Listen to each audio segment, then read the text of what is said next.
Just wanted to make sure. I don't know if you were worried about being arrested for sedition or something. I don't know. I mean, I don't think they got me on the video, so it should be okay.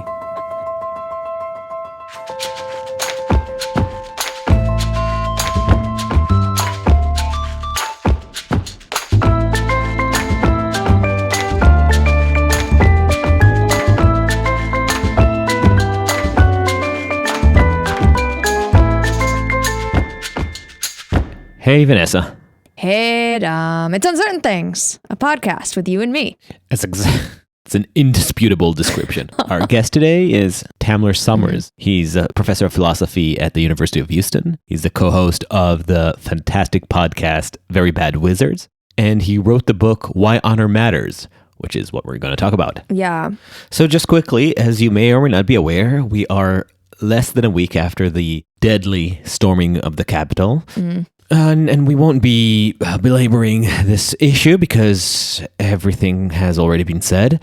But we did bring it up with Tamler because, first, it was still raw in our minds. And second, this incident has encapsulated so many of the emergencies, social and cultural and political emergencies that we have been talking about on this podcast. Obviously, the bifurcation of media and the dysfunction of politics, but more deeply, the extreme widespread alienation, atomization, the loss of a shared story and common purpose, and the abdication of common responsibility. These are some of the fundamental causes of the collapse of institutions that we witness all around us, and which prompted Vanessa and I to start this podcast. And we had some of our most melancholy discussions about this with David French and Tom Holland, which I recommend re-listening to in this somber context. But the reason I bring all this up is Tamler, in his book Why Honor Matters, diagnoses these maladies as not mere symptoms, but as something that is fundamental and inherent pathology in liberal societies, or as he calls them, dignity cultures. And what he means by dignity cultures is societies that see the person as a completely autonomous unit. The person in a dignity culture is born free and is only constrained by his commitment to an abstract, usually universalist in nature, law that demands that he does not infringe on the freedoms of others.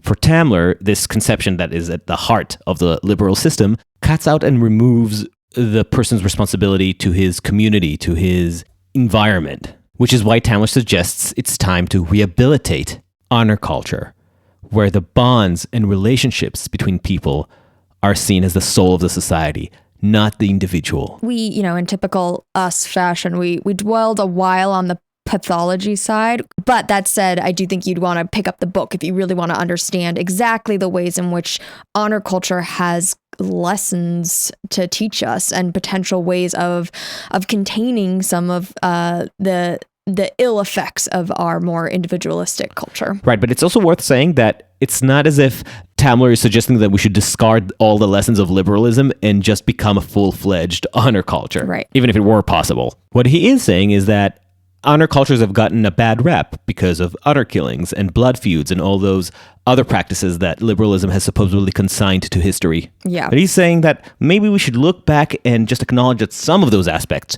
are now woefully, sickly absent from our current predicament, and maybe rehabilitating some of that, it could be necessary. It's a very challenging argument, and I came into the conversation to stake my defense for dignity cultures because I'm a wimp and I wouldn't survive a day in honor cultures. But Tamler is making a fascinating case. Yeah. Anything to try to get us out of this nightmare. And on that note, I just want to thank our listeners for all the comments we've got in the past 2 weeks. It's awesome. We know that sometimes our guest audio isn't ideal, and that's the sad reality of doing an independent podcast during Corona. But thank you for sticking with us as we try to march through the dark recesses of human existence. If you feel like showing support, please give us 5 stars on Apple Podcast. It makes a huge difference for scrappy podcasters like us. All right. And with that, Tamler Sommers. who did not actually go to the Capitol. Tamler, thank you so much for joining us. Yeah, thank you for having me. Before we get into why you're actually here, this is Saturday, 2-3 days after the world changed. Do you have any immediate thoughts, impressions, depressions? Wow. I think, like everybody, I was kind of taken aback and glued to the TV and doom scrolling. And there were a lot of goofy looking people in there at the time. And so it was like, is this also funny? That was still up, that was still on the table.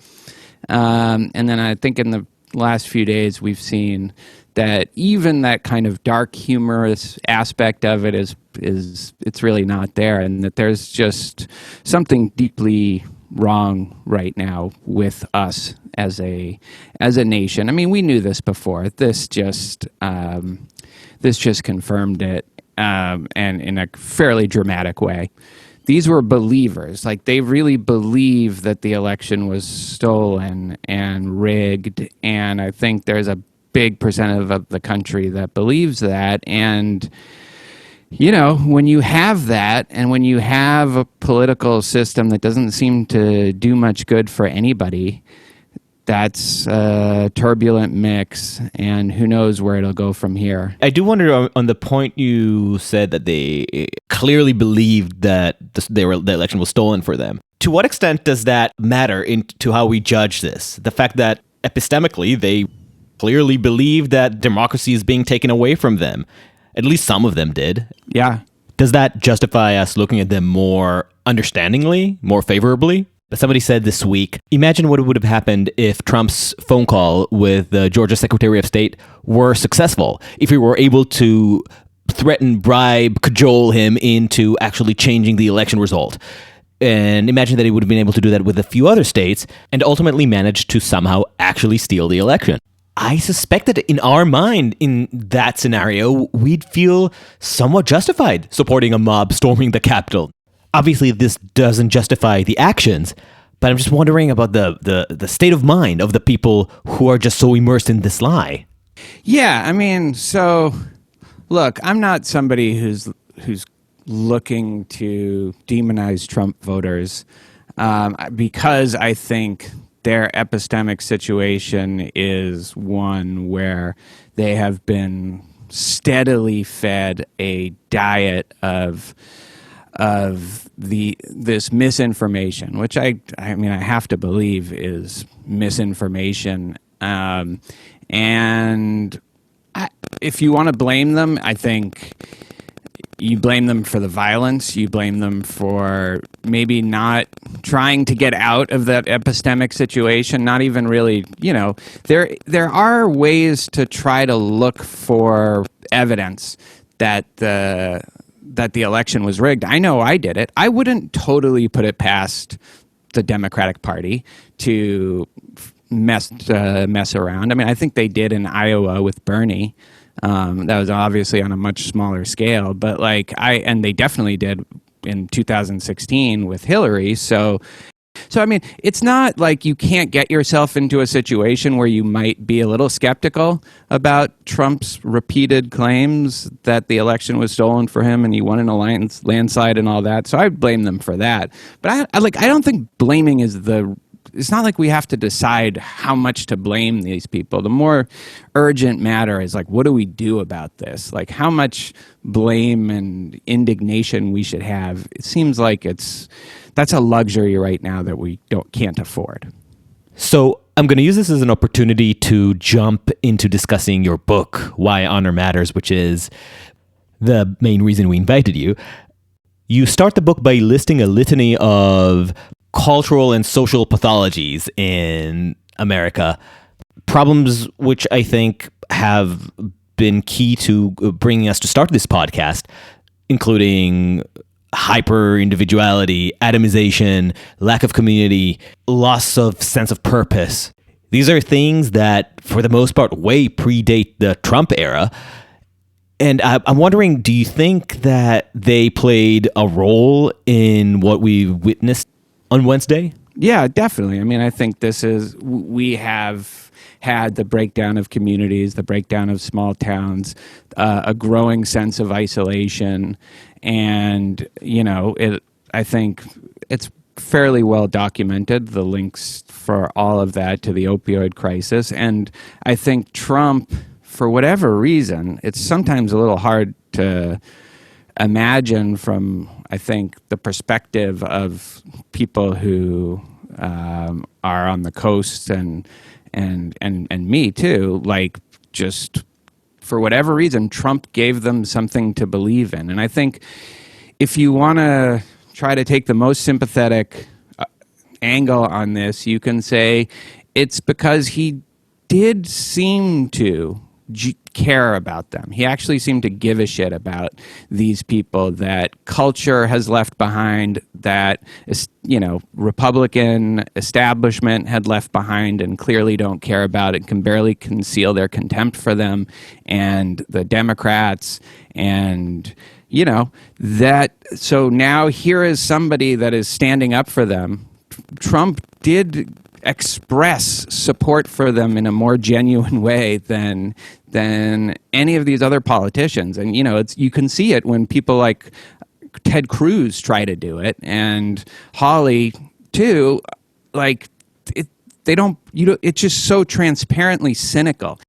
Trump would often fly in the face of what people thought was politically expedient. And I think that sent a message like, I'm actually in your corner and I don't give a fuck. Like, I will fight these people who have contempt for you, and I will give you something that you can now coalesce behind. And yeah, I don't think that anybody who already had a really solid, sense of meaning and purpose and community would gravitate towards it, because it's Trump, and he's not one of them. He's just a real estate billionaire. Conditions might not have been ripe for someone like Trump, wouldn't have been right for someone like Trump, if we hadn't gotten to this point where a whole segment of the country feels completely alienated from any kind of social or meaningful good in their lives. A Trump-shaped hole in the hearts of so many Americans that he was in the right place and time to fill. Right. So it's been widely remarked that this cavity in the soul of the nation has been pulling a lot of people to religion-like alternatives, and a lot of it has been taking the shape of politics, and it's been remarked on the progressives on the left. It's been remarked on Trumpism on the right. There's a real deep need that is being taken over, captured by these hyper-political movements. So far, I think there's little disagreement among scholars. Even I think normatively, everybody will agree that this is not a healthy alternative. But your solution is where the controversy begins. You argue that honor cultures can do a better job filling some of those gaps. So before we take our gloves off, what is honor? What do you mean by honor? I was hoping you wouldn't ask me what I mean by it, because I really don't think it's something that can be defined all that well. I think honor as a concept covers a lot of different things, and the different ways that it's used, like an honor code, an honor culture, a sense of honor, and it's very much dependent on particular communities that are more honor oriented. But I will say, the one common denominator is that in honor-oriented cultures or value systems, people care about their reputation more, and both to good and ill effects. And they are also typically have a more heightened sensitivity to insult, so that they will feel like they have to respond if their reputation is attacked in ways that I think people in non-honor cultures don't feel as compelled to do that. There's typically, not always, but but often also a sense of collective responsibility, sometimes collective punishment, that you both take pride in the accomplishments of your honor group, and you will feel shame and a sense of responsibility for the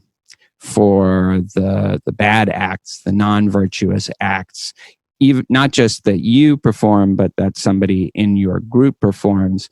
And there is generally a sense of self-policing in honor cultures. There's a lot more emphasis on hospitality in honor cultures. And yeah, I mean, it's definitely something to talk about more in its particular manifestations than in the abstract or general terms. So I agree, and I think that's where we're going, and we're going to drill into a lot of the specifics. But first, I need to stake it out. I am quite uncomfortable with the idea of honor. I come from Israel. It's a society that is much more honor-centric than America. When I moved here, I had a very clear experience of what it is that you lose when you leave some of that behind. But at the same time, I'm very wary of the excesses of honor culture, and am keenly grateful to what you gain by putting it aside. So, and we're going to get into the specifics of some of it. It is absolutely true that, observably, some honor cultures do have a better record of those issues that we discussed: community, sense of purpose, belonging. But the question is, do we really need honor culture as the structure in order to reintroduce those aspects of it that we like? Can we just relive in them? Well, I don't know. Like, what are you thinking of that would bring a lot of the benefits of honor culture without some of the costs? Like, what would be an example of that?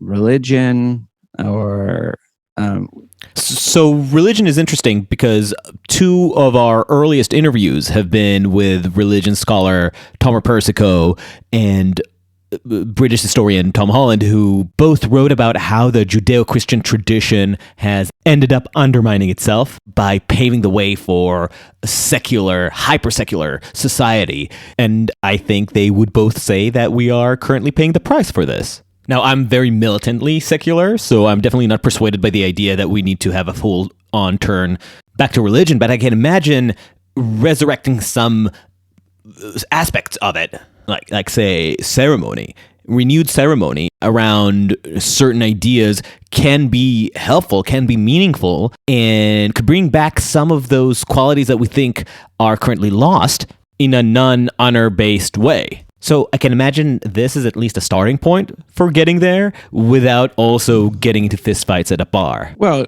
right. So, I think there's a couple of issues with religion. Number one, I don't know to what extent religious affiliation is voluntary. I mean, there is a degree to which you either believe or you don't. And so, yeah, I'm Jewish. I'm also Israeli, although I never lived there for any bit of time.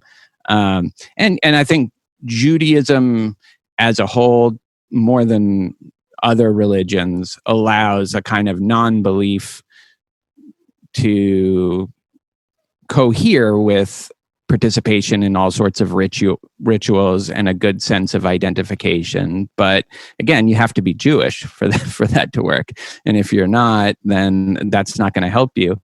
So, I mean, I think that honor, a more honor-oriented value system can be used in a contained way that's healthy. And when you introduce that, like with sports, or I think sports is the best example. Another example I talk a lot about is restorative justice as an approach to punishment and discipline, and wrongdoing, both criminal and within schools. Like, these are frameworks that you can introduce that have a built-in kind of containment to not allow some of the more dangerous aspects of honor culture to flourish. but can still make use of some of the, I think, undeniable benefits. So it's not like we have to, as a society, make this decision. We're doing everything now in an honor-oriented way, right? Like we can pick and choose by domain. We can use these frameworks when they're helpful and beneficial, and be wary of them, like you are, when the costs are too high. I think all of these ethical value systems have their costs and benefits. And one of the benefits of an honor culture, as opposed to like a dignity culture or a culture that's so exclusively focused on rights and individual autonomy, is it's very hard to motivate people to do virtuous actions. It's all about prohibiting people from doing rights infringing behavior, but there's very little kind of motivational stuff in place to get people to come together as a community and to sacrifice short-term self-interest for some sort of common good. And I think this is where honor culture really has some advantages there, and we should use that where we can. So yeah, I mean, I would just say you have to look at the specific situation, and if an honor-oriented framework, if it's possible to implement it, and it can be contained, some of the dangers can be contained, then let's use it. I guess in the same way that you might think about certain spiritual or religious orientations. Sometimes it's going to be helpful and beneficial and actually deeply meaningful to people to have a very strong focus on religion. And some of the prison work that I have volunteered for, although I haven't done enough recently, but that was very focused on Christianity and belief, and it was really helpful. I saw it.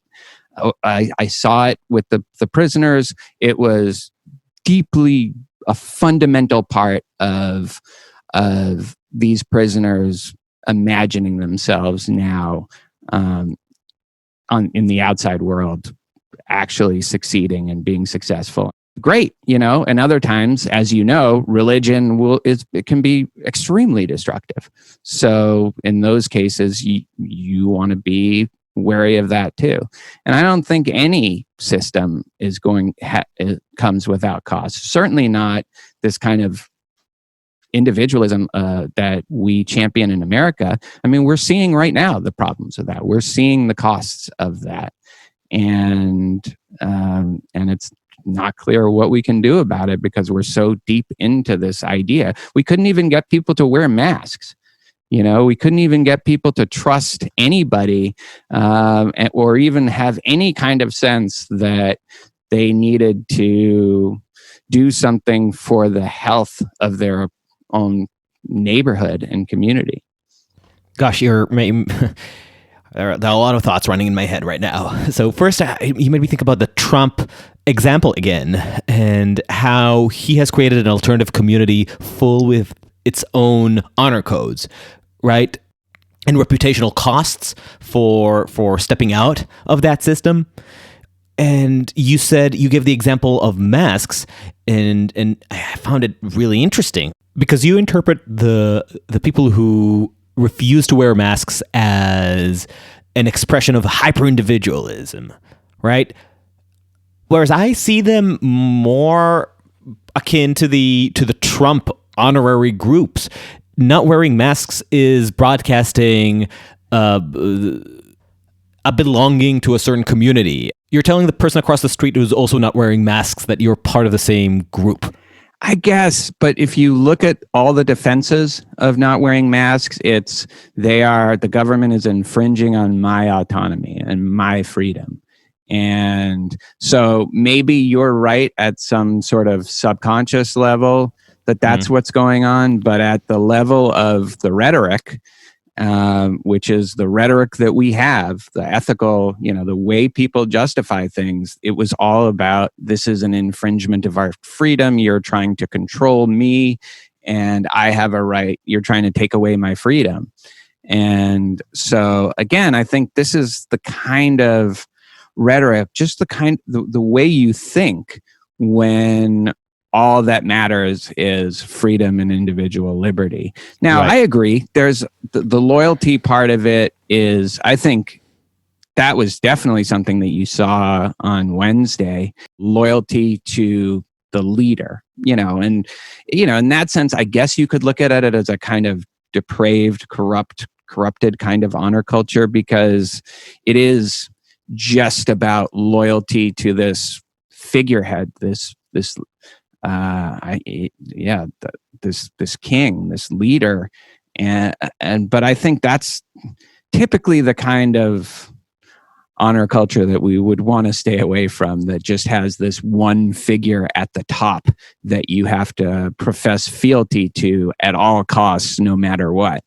That is not something that you have in most honor cultures. It is a much more egalitarian and also communal setup. So as I was reading your book, I was getting the sense that, your interest was less in justifying honor cultures, and it was more about really reclaiming the idea of honor, mostly because, its benefits have just been really overlooked because of this, because of honor's bad rap, basically. Yeah, I mean, so I think one of the things people associate strongly with honor cultures is honor killings. Right. And even though they are the tiniest fraction, they occur in the tiniest fraction of honor cultures and honor-oriented groups. And then I think there are people also like Adam, who just have this inherent mistrust and suspicion of anything that's kind of smells or smacks of a kind of honor attitudes. And I wanted to show both that there are, while acknowledging the dangers, there are these benefits, and also that there are costs that come with our own focus on individual dignity and individual freedom that are not recognized enough. And so, given that we don't just have to go full force for one or the other, we should be open to, while still protecting basic human rights, we should be open to other frameworks as well. And that required defending honor and rehabilitating its reputation, I guess, to some degree. Mm-hmm. Yeah, and to the other point that you made earlier, I mean, about this fact that we just don't look hard enough at the ills that liberalism has wrought. I mean, I find that really interesting, because doing this podcast, I've kind of learned a lot about why liberalism is so important to maintain, especially in a multicultural society. But your book kind of took the opposite tack. It really exposed the downsides of pursuing liberalism at all costs. So can you just expand on that a bit more? Well, let me give, I think, the best example of it, which is mass incarceration, which is something that has happened, and I think could only have happened with the kind of approach to criminal justice that a liberal society would have. Now, I obviously, not all societies who embrace liberalism have mass incarceration. That's definitely not true.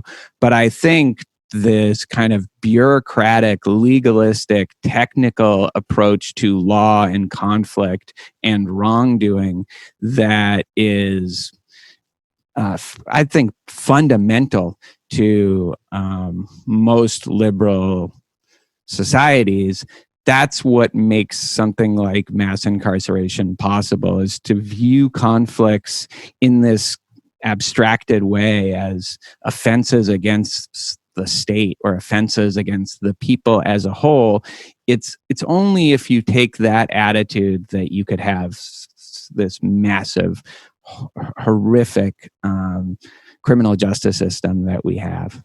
Can you spell it out? How do you see this necessary jump? So you have what is called a crime. So there are civil offenses, and then you cross a fairly arbitrary line into criminal offenses, and at that point, the courts completely take over, and the victim is excluded from the equation. And the goal there is to give the offender punishments that they deserve. This is something that is this approach to criminal justice is at the heart. It is supposed to be. It's at the heart of a liberal understanding of punishment. You are respecting the rights.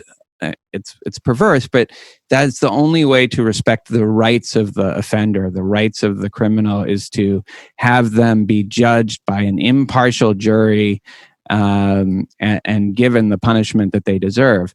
But philosophically, there's no real way to determine what kind of punishment a given offense deserves.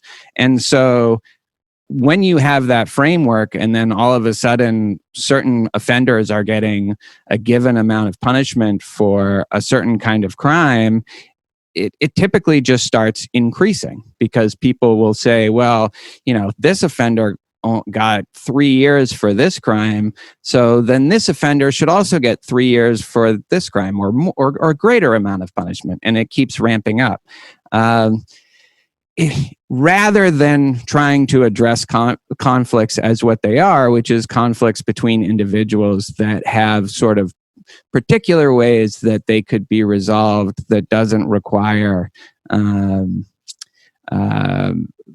imprisonment often, and doesn't require some illusion that everybody is being given some sort of objectively determined punishment that matches their culpability.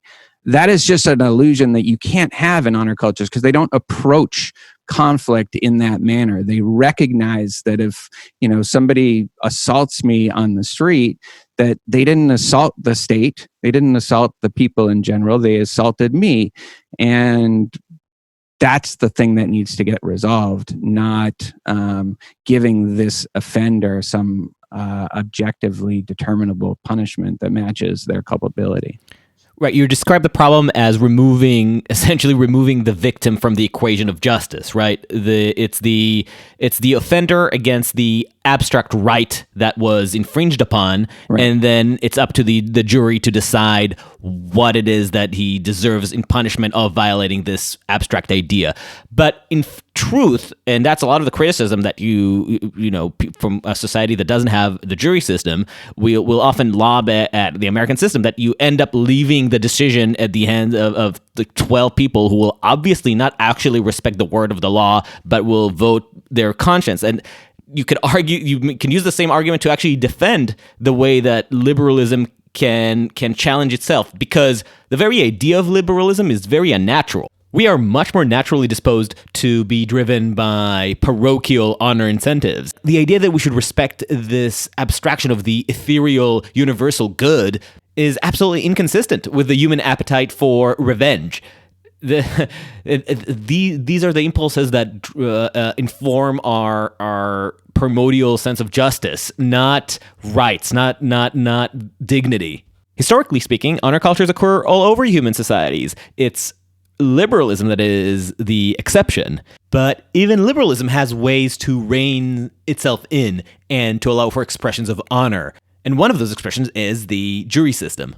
And that's why, despite laying down very clear rules by which the juries are allowed to reach their decisions, ultimately, it's just a box of 12 legally ignorant men and women who get to defer to their conscience in adjudicating justice. So I think there's a few things that I'd like to contest in what you just said. First of all, what percentage of cases do you think, of criminal cases in the justice system, go to trial? It's like somewhere between 3 to 4% of cases end up going to trial. The rest of them are determined by plea deals. So it doesn't even live up to its own bullshit, our criminal justice system. It ends up just, the punishments get determined by all sorts of political and practical matters. And in fact, offenders are encouraged, and their public defenders are often encouraged to reach a plea deal, or else there will be more severe consequences for them. So the problem with our criminal justice system is not that you have these vindictive, overly retributive juries. In fact, juries are more likely to, and victims too, are more likely to want a lesser punishment than a greater punishment. But it never, victims are excluded from the system unless you do some, restorative justice workaround, and cases rarely get to juries, and they're not, and the system couldn't even handle.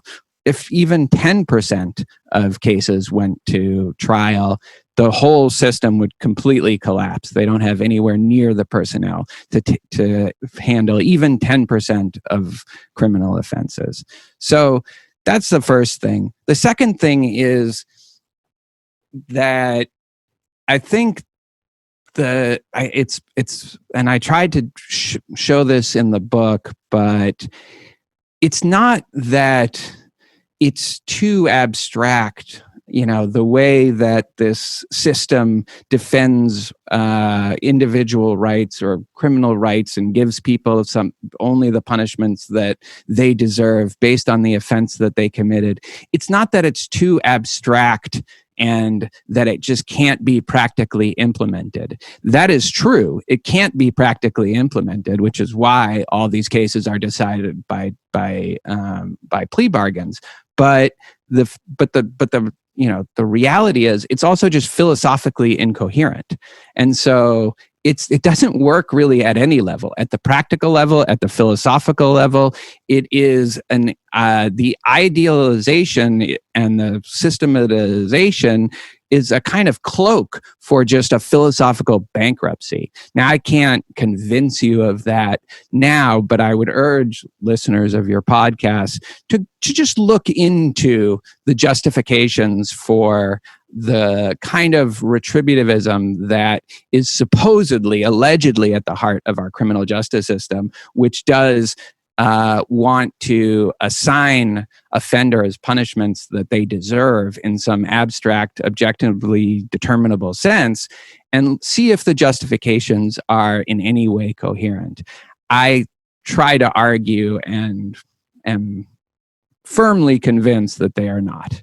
That I completely agree with you. The idea, the foundations of liberalism as a or at least rationalism in justice is absolutely empty. It's a foundation of sand. But the interesting thing about liberalism, I think, is the self-deception and committing to the self-deception in order to get some orderly system that is efficient, that is replicable, and in some ways has successfully carried us away from the worst manifestations of honor culture. Yeah, and to some extent, that's definitely true.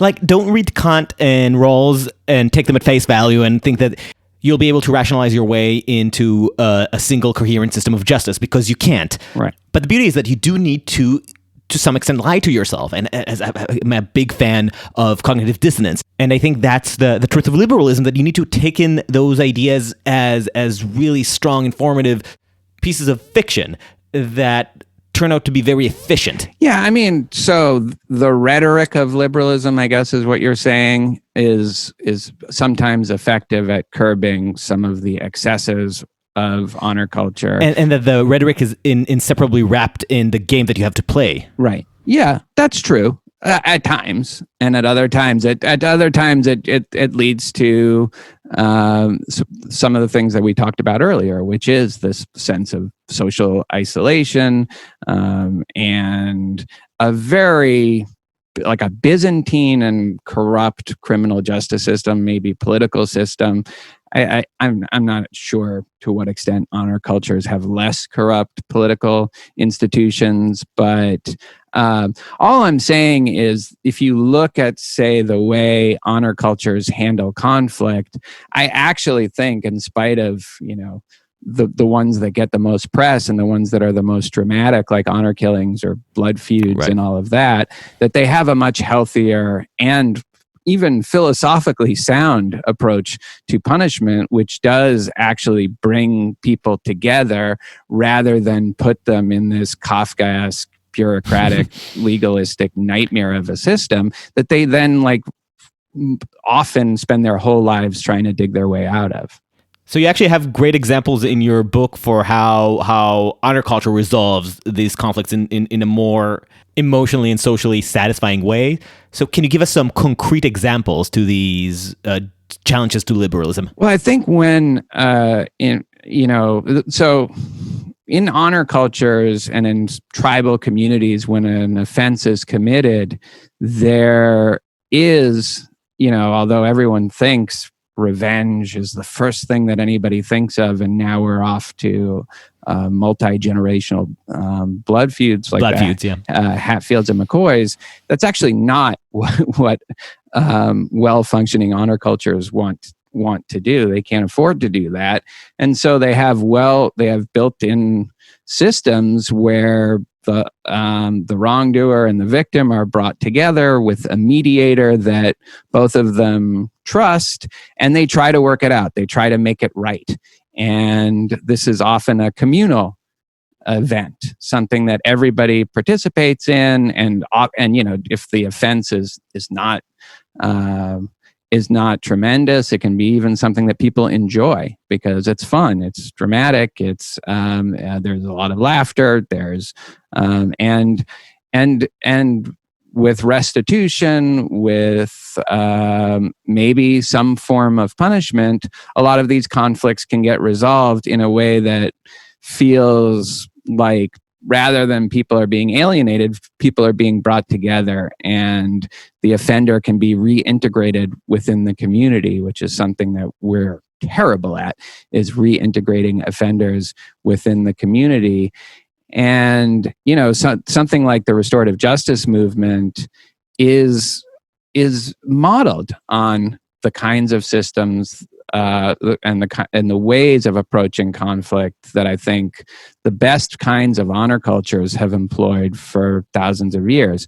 So I think that, and I know I haven't defined restorative justice, but I was just going to ask you at the most basic level, restorative justice is a framework for approaching wrongdoing that treats offenses not primarily as offenses against the state, but as conflicts between particular individuals, and it tries to bring them together with mediators and with other people who were involved or affected by the offense, what they call the stakeholders in the conflict, and they try to make it right somehow. So they have this restorative circle where people will talk. The offender can answer questions from the victim, and if the offender chooses, the offender can apologize.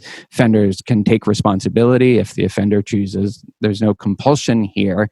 And then all of them together try to work out some kind of resolution that will be satisfactory to all the parties involved. And the best sorts of restorative justice systems also has, once whatever that resolution is, afterwards, once the offender has done what they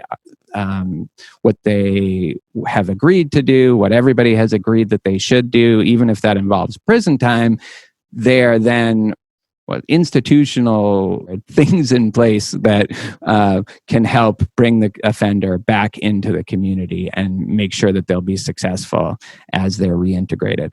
So it's just on every level a much healthier approach to conflict, to get people to work it out, to try to make it right between individuals, because that's who the people who are affected.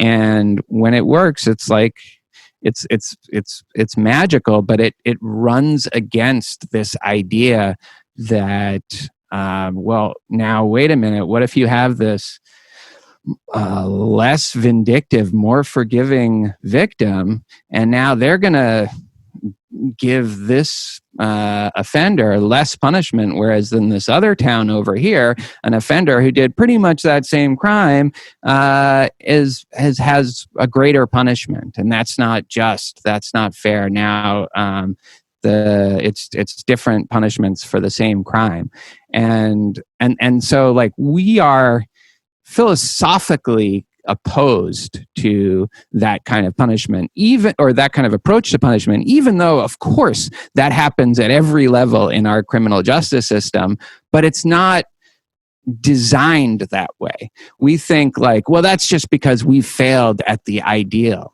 and for practical reasons, but we can always try to improve. But it's as we've already talked about, a philosophically bankrupt ideal that's impossible to implement. But also, it's just not a good ideal. It's just not something that we should aim for. I was actually reading something today, and this is something that has long bothered me, about the vaccines and how a lot of vaccines are going to waste because people are worried that someone will jump ahead in line that. And so Cuomo in your state threatened to give like $1 million fine to hospitals who gave to people who aren't eligible for the vaccine. And now people are having to throw away vaccines.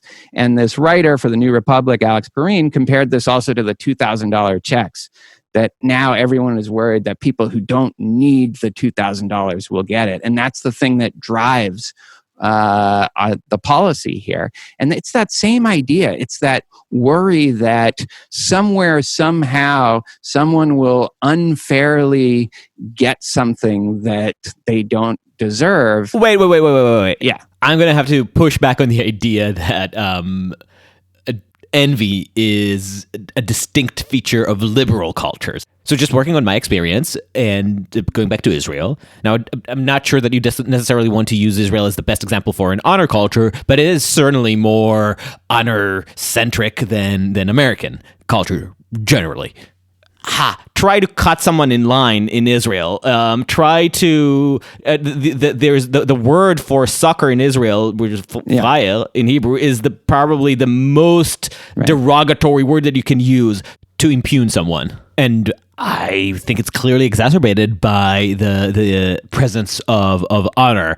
It's not simply that you have dipped into an entitlement that doesn't belong to you as an individual. It's that you've disrupted the whole system, and in so made me look like a fire in the eyes of everybody around. Yeah. So I guess, I know. Yeah. In fact, I talk about the friar phenomenon in my book too, and I think you're right. My point is, it becomes institutionalized. In Israel, it's not institutionalized in the sense of, it means that you're going to have a tough time changing lanes on an Israeli highway, and your life will be in danger. But it's not going to be institutionalized at the level of an honor culture in the way that it is with us. And I think the one of the things honor cultures allows for is the flexibility to handle particular conflicts in their own ways without having to worry about whether in this other conflict over here the outcome will be different. And I think because philosophically everyone has this notion that you need to get what you deserve.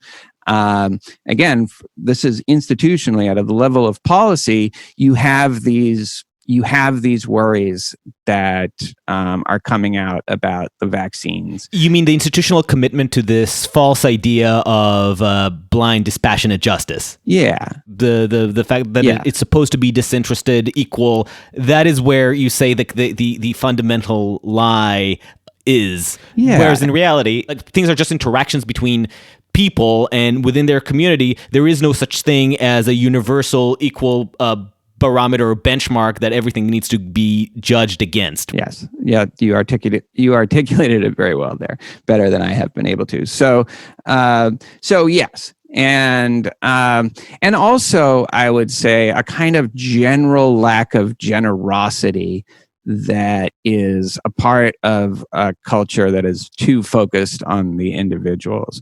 So I know we're straying from criminal justice system here, but I think like one of the things that is very concerning to Americans is this idea that people will get benefits from the government that don't need it and don't deserve it. And, you know, in honor cultures, there is this tremendous emphasis on hospitality, on being generous towards your guests, and showing generosity in general that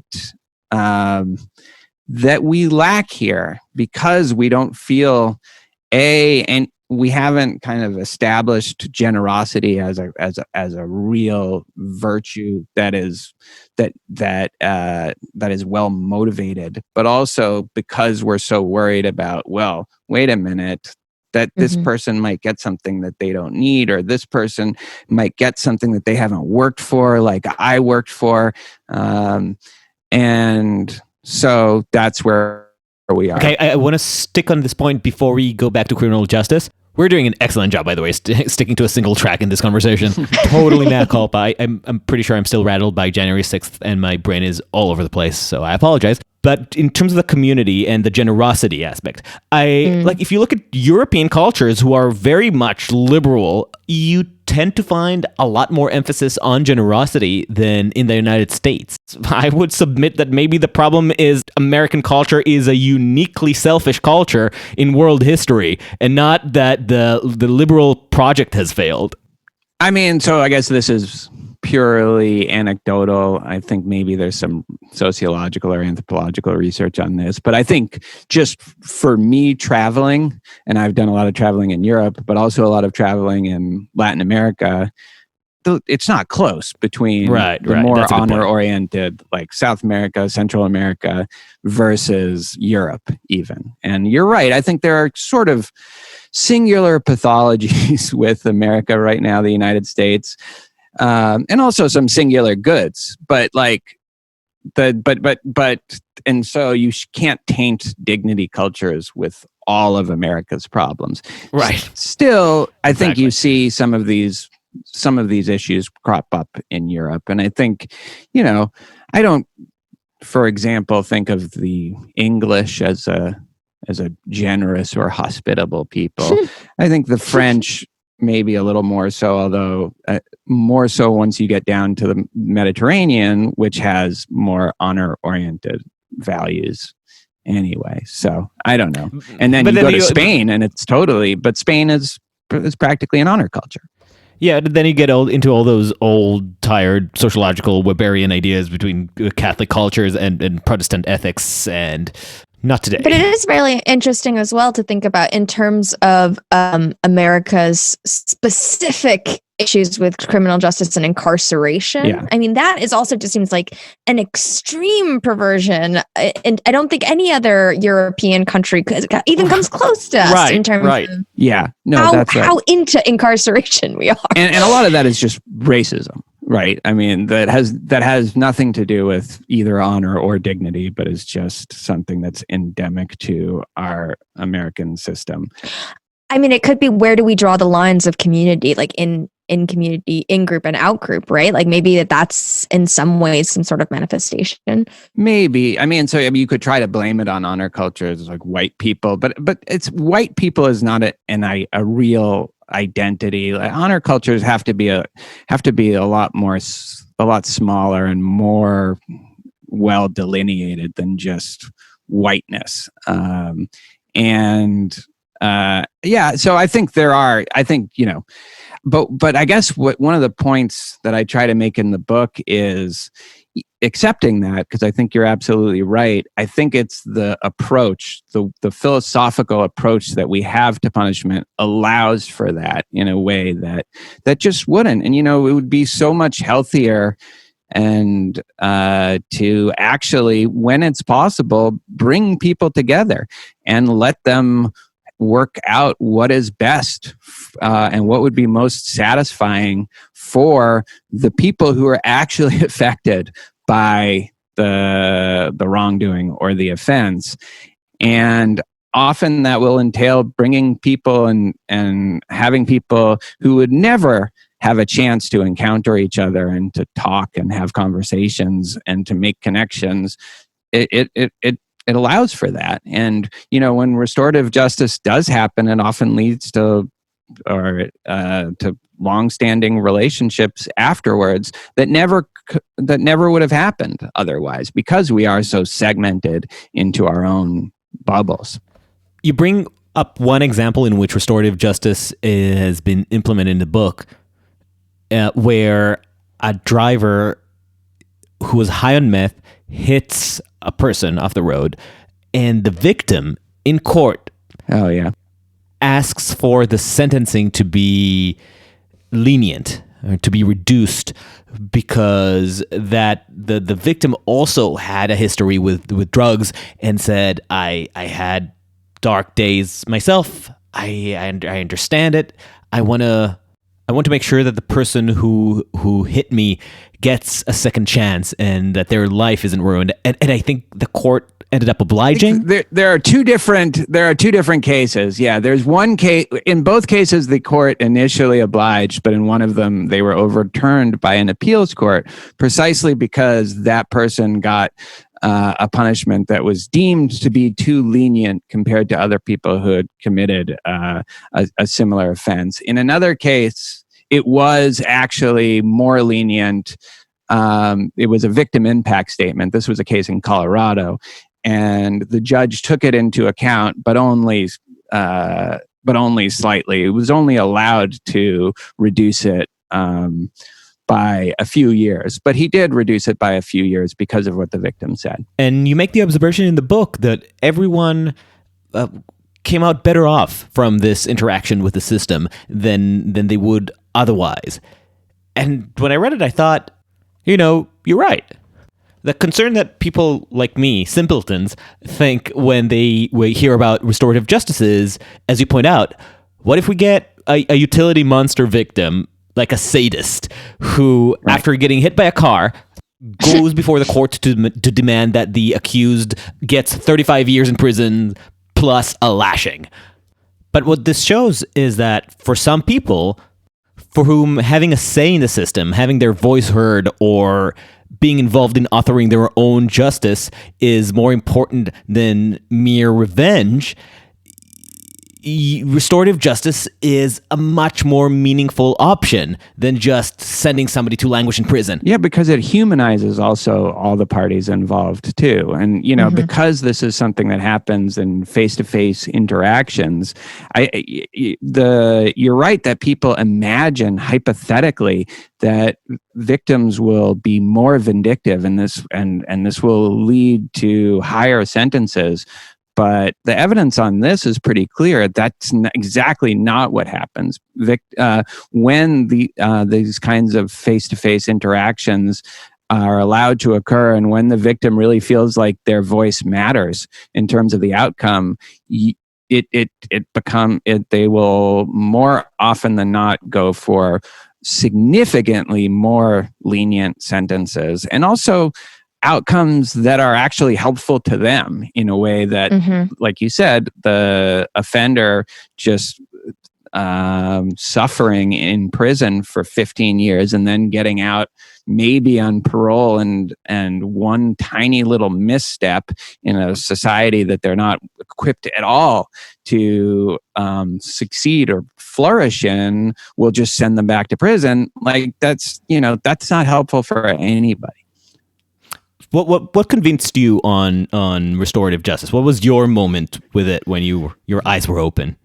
Yeah, so I think there were a couple things. There was this really good piece in the New York Times.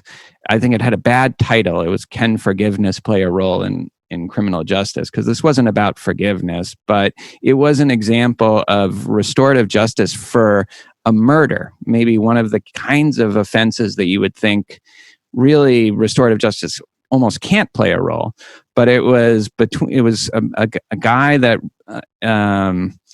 killed his girlfriend after they had been fighting for a long period of time, and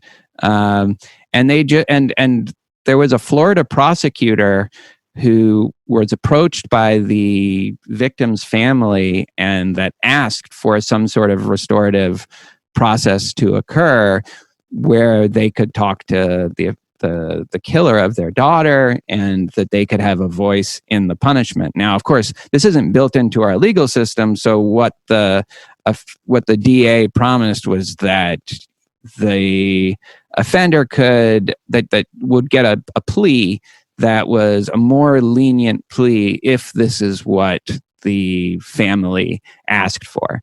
And I'm not going to do the article justice. It's definitely something that you have to read. But this was one of the first things that opened my eyes, was just reading about that. And it's really well done, just the details of that interaction between the victim's parents and the offender, and how it all worked out was something that I thought was kind of beautiful and obviously much healthier and morally better than the way we go about it. And then there's this other article that on a philosophical level called Conflicts as Property by a Norwegian criminologist, Niels Christie, that was also very eye-opening for me, just as it was paradigm shifting. It was one of those papers that was like, oh, wait, I've been looking at this all wrong. That paper argued that conflicts are often a good thing because of their ability to bring people together and also communities together, and that the state is stealing them from us through the criminal justice system. Again, it's a short paper. I recommend people read it. But then once I had that basis, I just started looking at all sorts of case studies. Restorative justice is definitely something that you want to watch videos, you want to read cases, you want to see it in action. And that's, once you see it in action and you actually see that this is an approach that can function and it can lead to, it can turn something that was bad into something that's actually positive, it becomes sort of mind-boggling why we don't use it as more often than we do. And I will say that we have in schools, there's been a big push towards restorative justice. In juvenile courts, there's been a big push towards it. And, in criminal cases, it usually has to be this workaround through the DA, but there are baby steps in that direction as well. The idea of the reduction of conflict and friction by the state as a negative reminds me of the Boston Miracle, which you describe in the book, which is a program that tried to decrease homicide rates by reintroducing some form of conflict and even non-lethal violence as a more satisfying, visceral way to resolve conflicts that doesn't necessarily escalate to shootings. You describe how some of the people who were involved in the program were thrilled to see fistfights coming back to the streets of Boston because it indicated that those communities are rediscovering old ways to resolve their conflicts satisfactorily without turning to gun violence. Right. That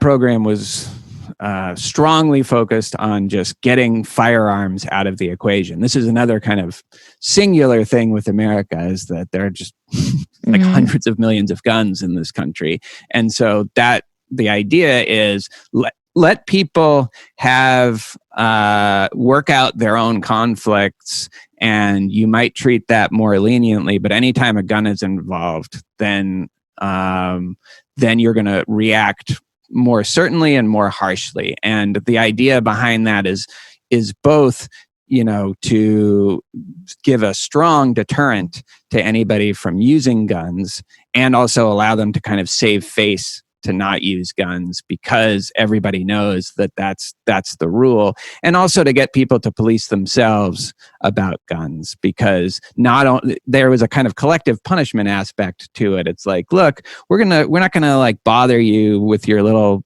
pot deals and stuff like that unless there starts to be guns in this neighborhood. And if we see that, then we're going to crack down on every little minor offense.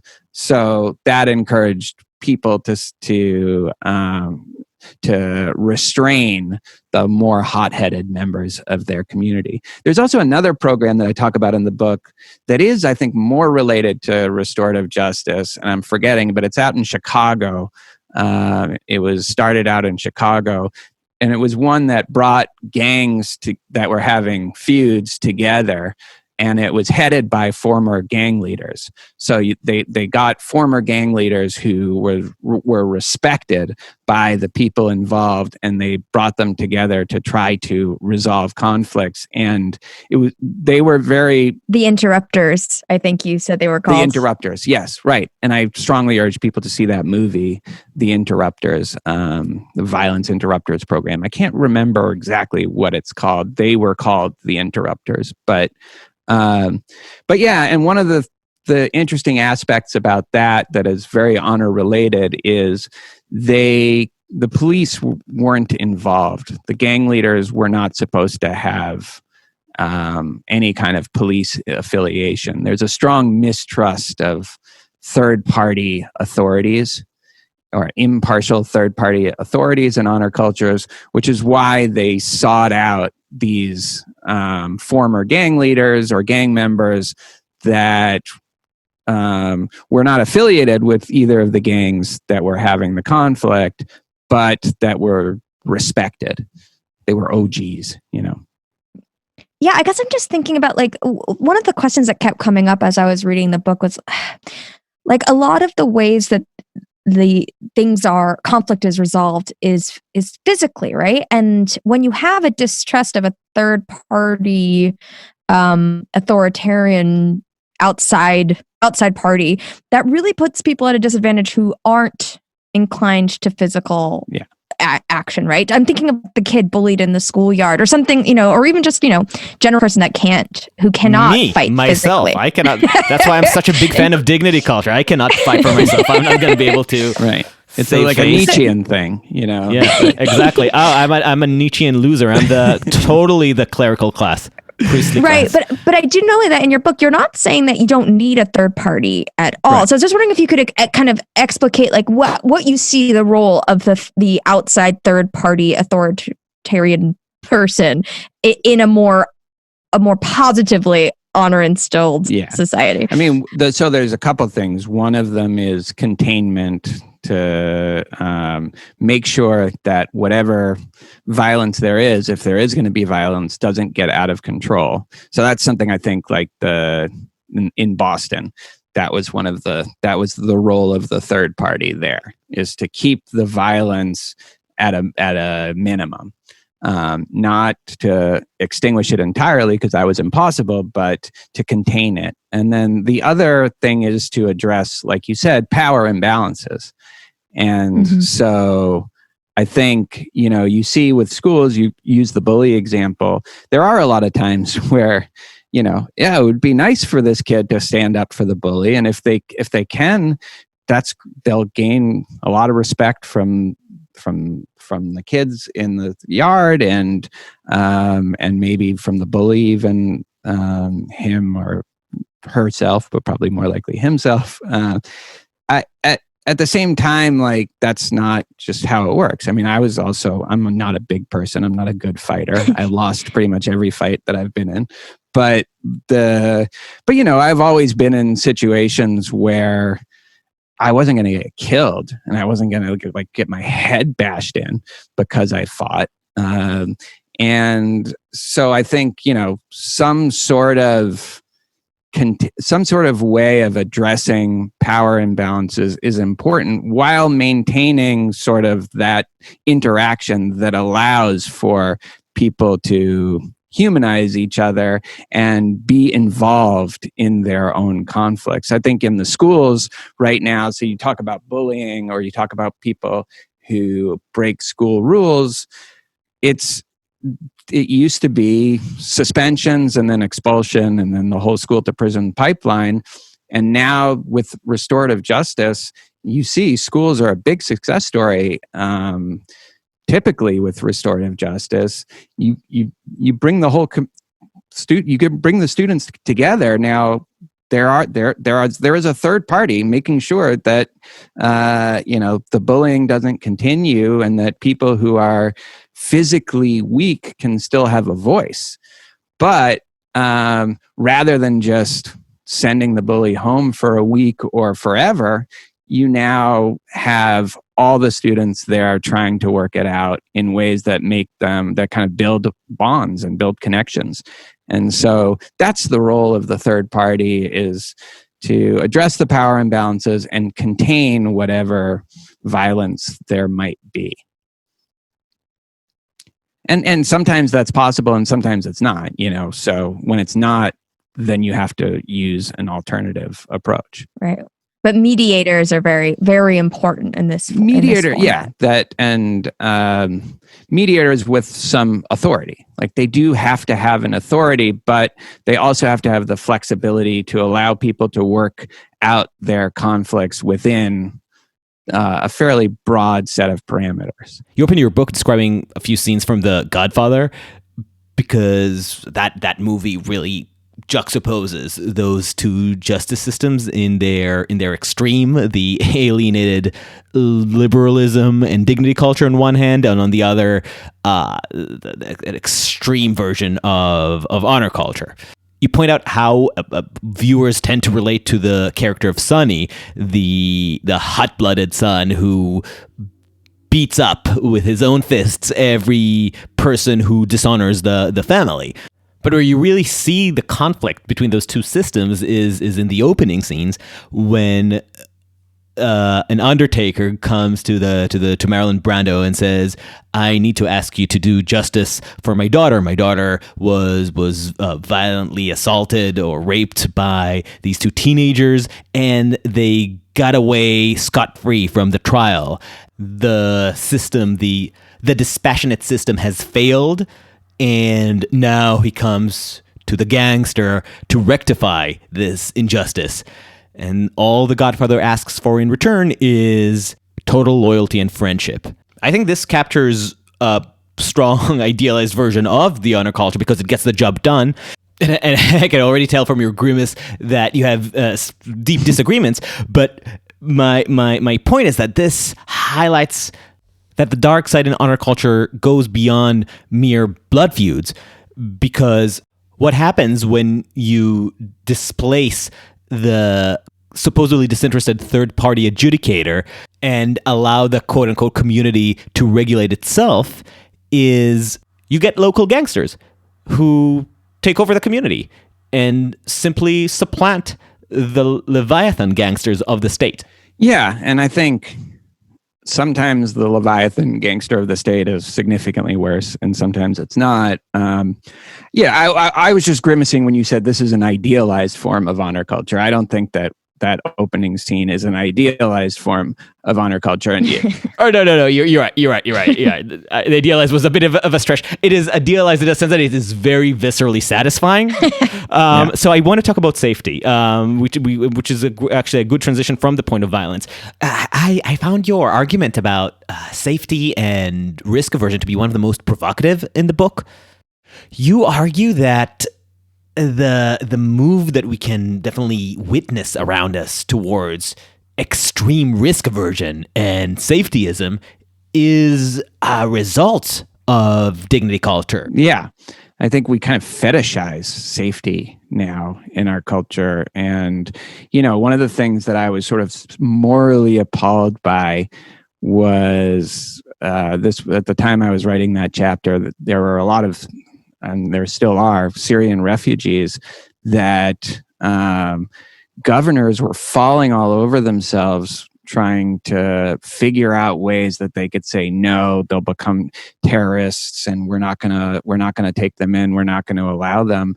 And I found that to be appalling. First of all, a lot of these Syrian refugees are there because of our interventions, and they need our help because of that. But second of all, the chances of one of them forming a terror cell that then leads to some sort of terrorist attack was so vanishingly tiny to non-significant that it just shouldn't be playing into anybody's calculation at all. And I think, this was just a broader example of this phenomenon where we are so averse to incurring any risk to our physical safety and our lives that I think is morally problematic, and also just not a way to live a flourishing, full life. Like, there's just no way to do that without taking some risks and accepting those risks.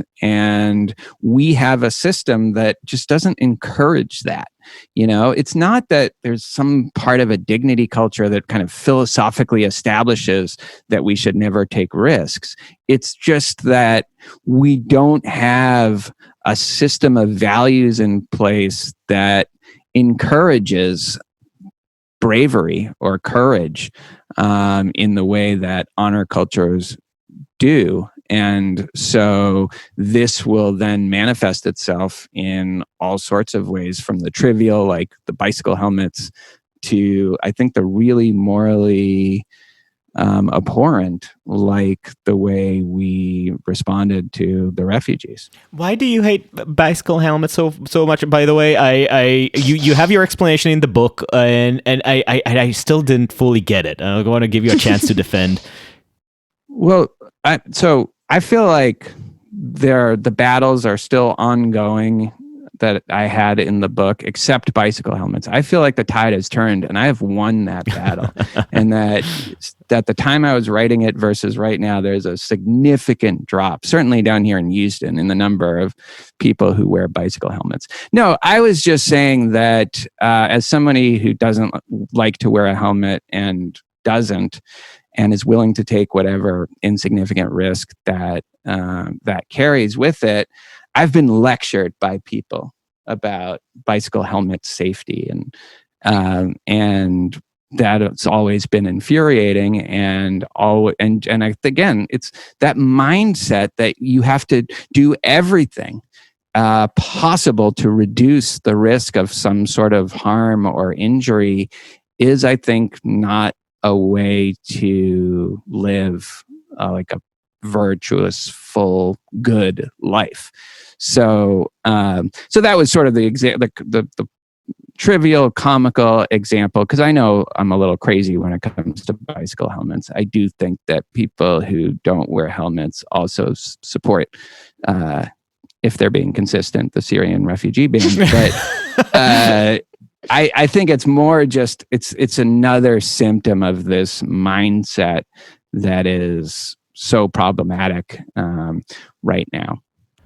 I definitely agree with you on the descriptive side, but I'm not sure about the causality here, because it's not exactly clear to me why dignity culture would be so necessarily risk averse, except for maybe the idea that you outsource justice to a third party again. So like you just assume that you have this paternalistic guardian always taking care of you, and that just becomes its own pathology to the point where more and more things get outsourced to the state, to the third party. No. It's the lack of positive values assigned to courage and acceptance of risk for either the good of your community or just the good of, yourself, because you will get to live a fuller life. So it's not that there's anything, in Rawls that would necessarily lead you to be more risk averse, or anything in Kant. It's that what liberalism in general and these kinds of philosophical approaches lack is positive motivation to incur risk. And so I think we are naturally maybe risk averse, and when we don't have a great sense of meaning or purpose, then it seems like, well, live as long as you can. That's the goal now. That's the only goal. And so I think like these other kind of value systems give a more positive motivation for acting courageously and being willing to suffer or accept risk for the sake of some greater good. And that's the tie. That's the connection. In this regard, how do you assess the past year when it comes to our response to coronavirus?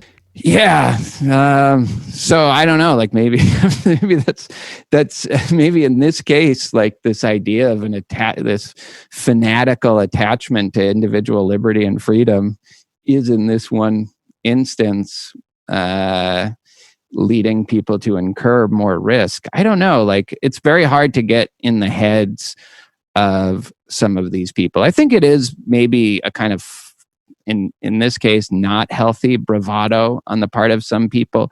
I also think there are, with some of the anti-maskers, they really do think that coronavirus is a hoax or it's way overblown by the media to get Democrats elected or to give them more power and authority, to give the state more power and authority.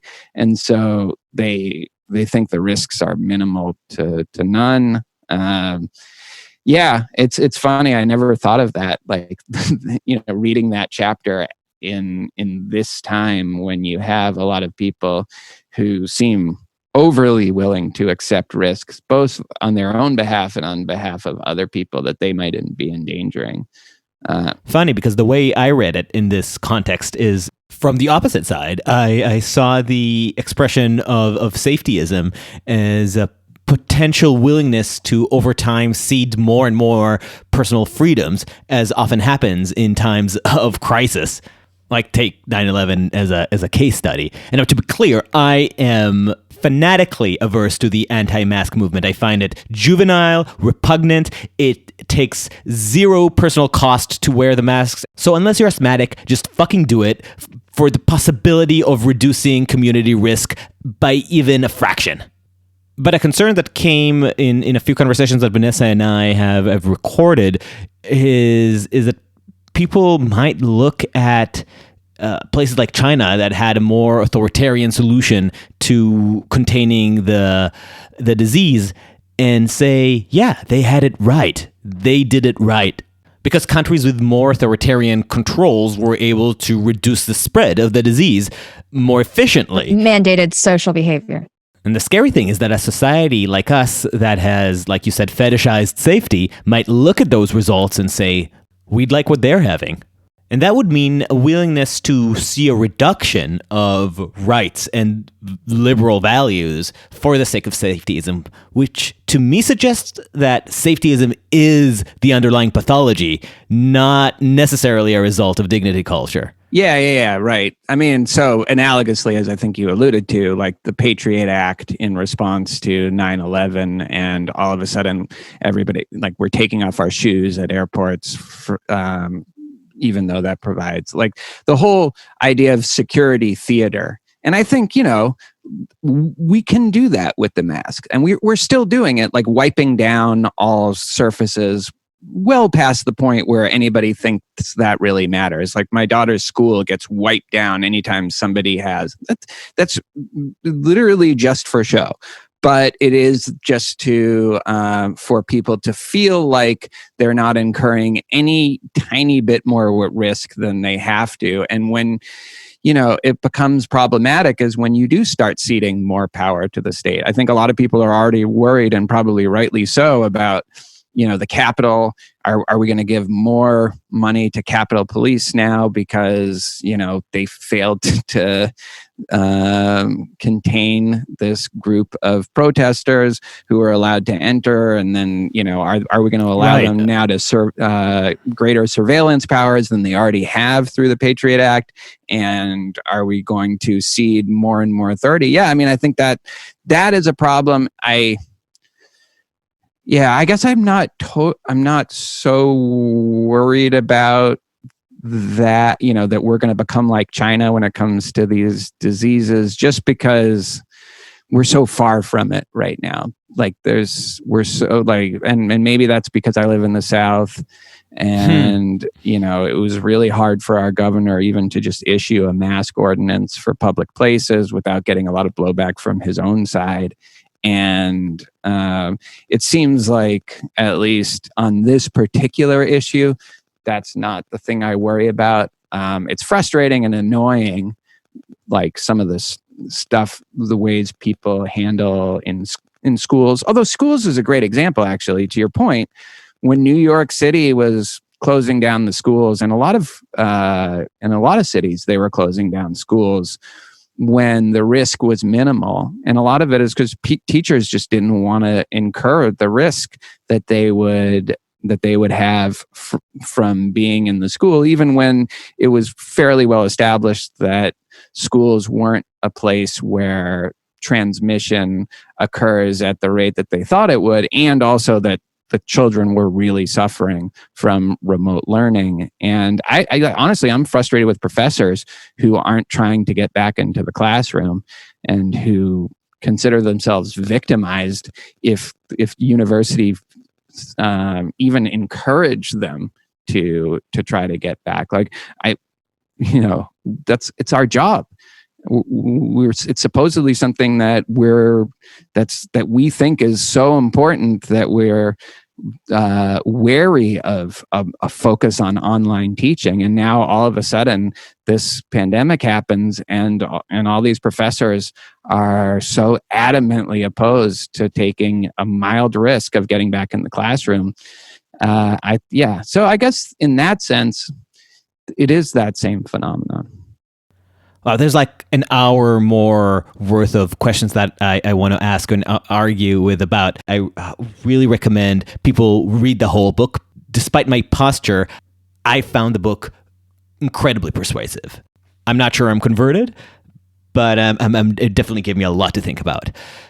And one point that we hardly got to touch is the issue of, despite it being actually fundamental to the whole concept of honor, is the issue of reputation and how absent it is from current American culture. You describe the current crisis of shamelessness in the United States. And it rang so true considering what we're seeing today in our government and the total disregard to even the appearances of integrity. There are no social costs to being a hypocritical scumbag. I'm thinking of whether it's Lindsey Graham about appointing justices, or Cruz and Hawley defiling the democratic process, spitting absolute crap about the electoral system. How great would it be if we could cause them to feel just a modicum of shame? And also, you mentioned affluenza as another example of it. So this was just to tease on the record that the argument is so much more than we were able to scratch in this discussion. So, Vanessa, you had a question. Yeah, it's interesting. As you were talking, I was thinking about my question, and I think it relates actually, because what I think Adam was getting at with his earlier question was, why isn't community enough? Or at least and I think what you were getting at is that, well, the abstract of community isn't enough. You need to have these reinforcing behaviors. You need to have something that motivates action. And that's why honor actually kind of matters, because it's what's going to be lived is what's going to result in the community. And that actually links to my question, which was, reading your book, I was really struck by how often you really focus on, listen, I'm not talking about the merits of the philosophical arguments here. I'm really trying to focus on how do we live out day to day things like retributive justice. What are the lived experiences of these so-called ideals that are supposed to be so much better? And it really struck me that it's kind of odd that you're a philosopher, if you will. like it's almost like it almost felt like your book was very rooted in anthropology and psychology and how people actually experience and respond to law or whatever however society is kind of structured. And I guess I wanted to ask you, do you still, I assume you still consider yourself a philosopher, why? And is this a direction that you think philosophy is headed in, much more rooted in reality? Okay, so great question. Big question, sorry. I do consider myself a philosopher, in part because, my job is to teach philosophy, and because I think of being a philosopher as something that is bigger and more general than just, how analytic philosophers have conducted the field within the last 90 or 100 years. In response to your second question, do I see philosophy headed towards something that's more rooted in the particular and the concrete and less rooted in abstract and idealizations and systematized theories? Unfortunately, no. There's definitely maybe a little bit more acceptance of views, and especially with some feminist philosophy, the ethics of care, which is also very critical of hyper abstract, idealized approaches to justice, and more focus on real people and real feelings, and the way that actual individuals interact with each other.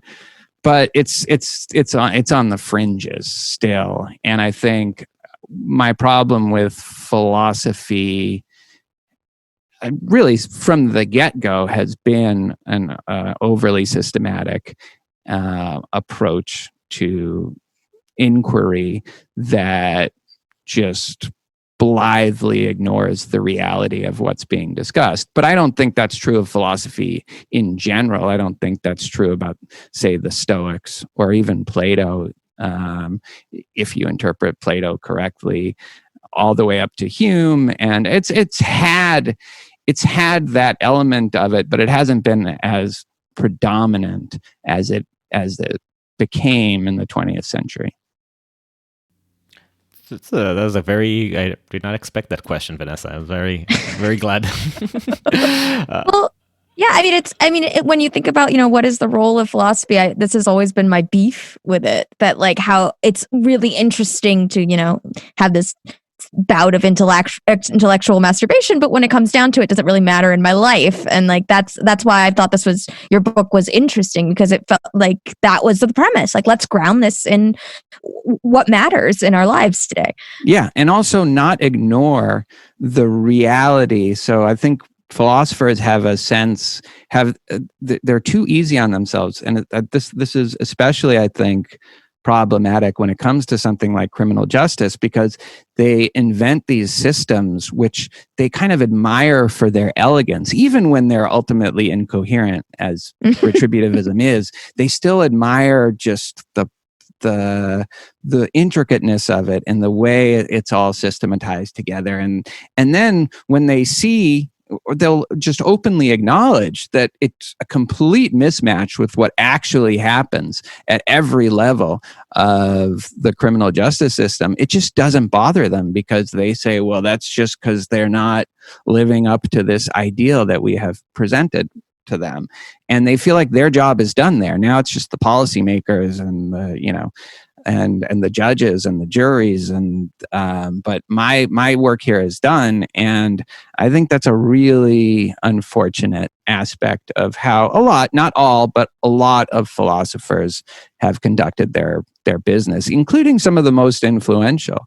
Like political philosophy, I think is kind of disgraceful when it comes to this, because it really is just about these hyper abstract, atomic individuals interacting with each other in some sort of space that has nothing to do with the reality of real human interaction. And it's, that's what it's supposed to be about. And ethics too. I mean, so much of ethics is just about like, how do you define what a reason is? And it's like, what are you talking about? And I think this is something that just hasn't been true until the last 100 years or so. Funny, this actually helped clarify to me where some of my objections came from. Like my call for cognitive dissonance in our appreciation of political theorists like Rawls is that I don't see him as an operation manual.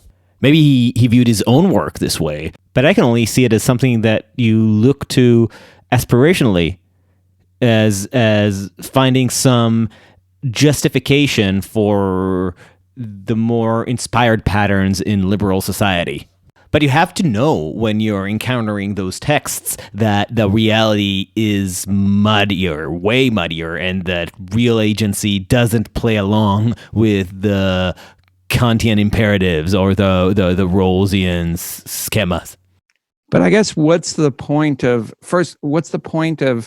an aspiration that is totally disconnected from the facts on the ground? So take the idea of the veil of ignorance. If you think about the veil of ignorance as a tool, as a religious metaphor, almost, it does give you a story that clarifies an idea of distributive justice that appeals to your better angels and to your desire for rationality. If you don't think about it too hard. But if you look at it like the biblical stories, like Adam and Eve, it has the strength of mythology that guides you in some way, but you shouldn't be too literalistic about. Yeah, but good mythology has good characters. Exactly. Like if I wanted mythology, I'll go to like Homer and the Greek tragedies, and that's fun and interesting. Sure, but that's style, right?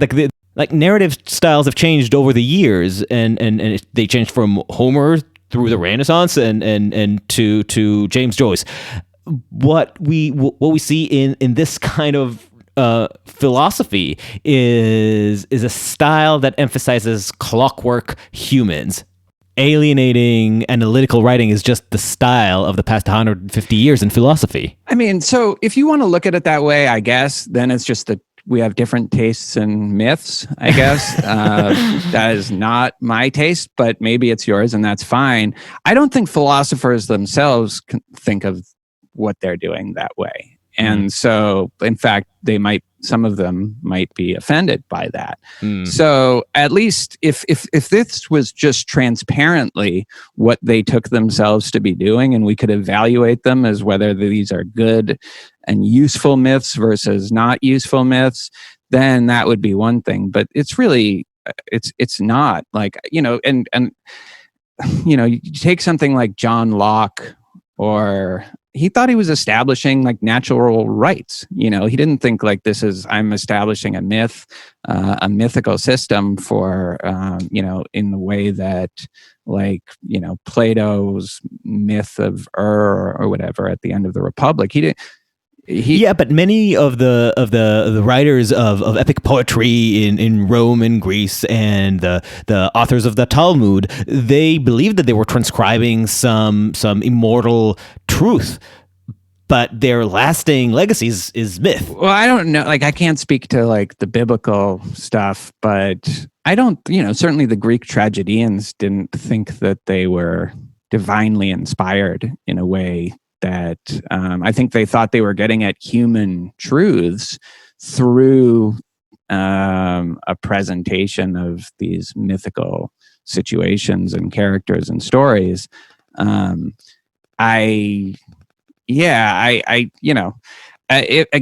maybe I'm wrong, and maybe some philosophers think of what they do that way. I think it's bizarre in the sense that the way that philosophy is evaluated isn't whether it's good myth, it's whether the arguments are valid or sound, and whether you can come up with good counterexamples. And right. I guess that's it has the pretense of a scientific inquiry into itself. It has the pretense of it. This is the word.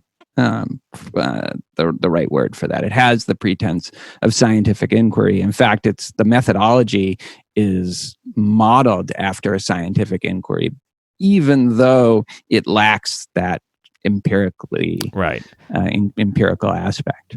I guess I just take for granted that it is a pretense, but you're right. Obviously, the people working at it might be offended if I just blithely describe. Their life's work at pretense. Yeah, but if you think of, something like the Stoics or the Epicureans, and the way they approached ethics, it was really about like living a good life in ways that could be realizable for you as a human being.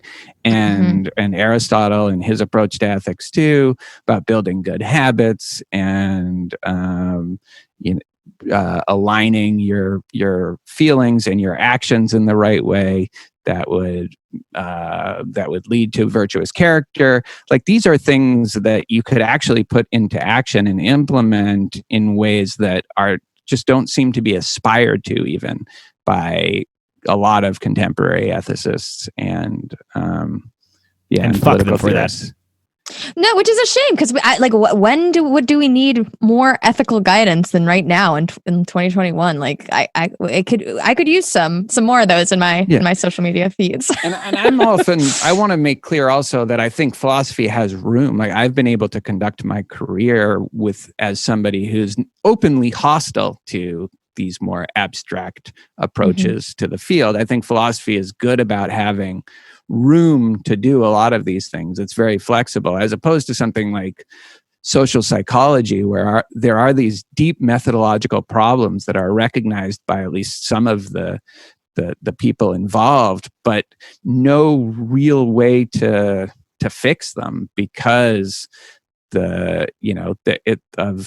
the fact that they have labs and they need to write grants and they need to get. So I think that philosophy has some advantages over other fields as well, but it has taken an unfortunate turn, in my view, in the last 100 years or so. Tamler Sommers, thank you so much. Thank you. We apologize for wasting your time arguing about the nature of philosophy, but... Well, if I could be a little more eloquent and articulate, I don't think it would have gone on this long, so thank you. No, that's definitely not true. No, it's definitely, we like to go on and on. But it is true. Like, I'll tell you this story where I was on Reddit, and someone directed me to somebody saying, are there any public intellectuals that you think are especially articulate or eloquent? And so somebody in this Reddit thread said Tamler Sommers, and there was a reply to that said, look, I love Tamler, but if there's one thing he's not, it's eloquent. And then the other poster replied to him saying, I know, I was just kidding. So, so it was like, harsh. It was so well known that the original person thought that it would be clear that they were being sarcastic. That's where, and that's well. I'm a rambler. You're in good company. We are the Rambler podcast, and and I will again reiterate that people should read the book because it reads wonderfully, and if you want to see Tamler at his most eloquent, just read it. It is a great read, and like I said, much more persuasive than I expected coming from my staunch position of objection. Thank you. Well, I really appreciate that, and that was the goal. So, thank you for having me on. This was a lot of fun. Thank you for listening to Uncertain Things. Follow us on uncertain.substack.com and wherever you get your podcasts. If you're in a giving mood, please give us 5 stars on Apple Podcasts. It helps a lot. Here's to an insurrection-free week. Stay sane.